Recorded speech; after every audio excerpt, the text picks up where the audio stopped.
We got into the alpaca business. We were looking at alpacas in 1993 and got into it because a good friend of ours, a college friend that Frank went to school with at Florida State, was in the llama business and then moved on into the alpaca business when some of the first imports came in the 80s.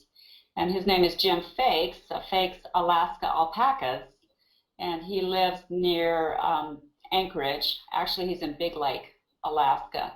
Anyway, Jim would come to Colorado because at that time, in the early 90s, he was a board member for then AOBA. And AOBA was headquartered in Estes Park, Colorado.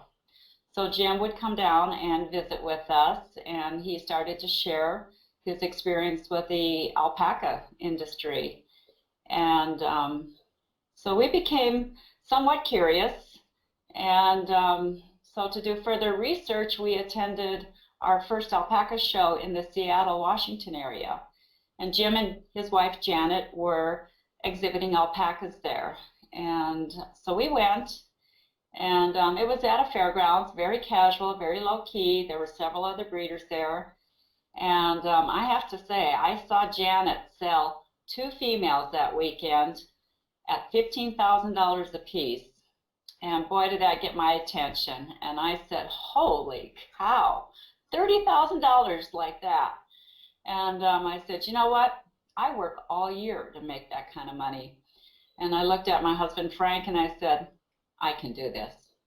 And being from a small town, North Dakota girl, I was used to, you know, the living in a rural lifestyle. We didn't live on a farm, but we lived on the outside of the city limits. And I grew up with horses, so I was a country girl at heart. So I knew this would be an easy transition for me. So shortly after that, we came back to Colorado, did a little bit more research, looked for a farm locally that could mentor us, and we did make our first purchase from a farm in the Fort Collins, Colorado area.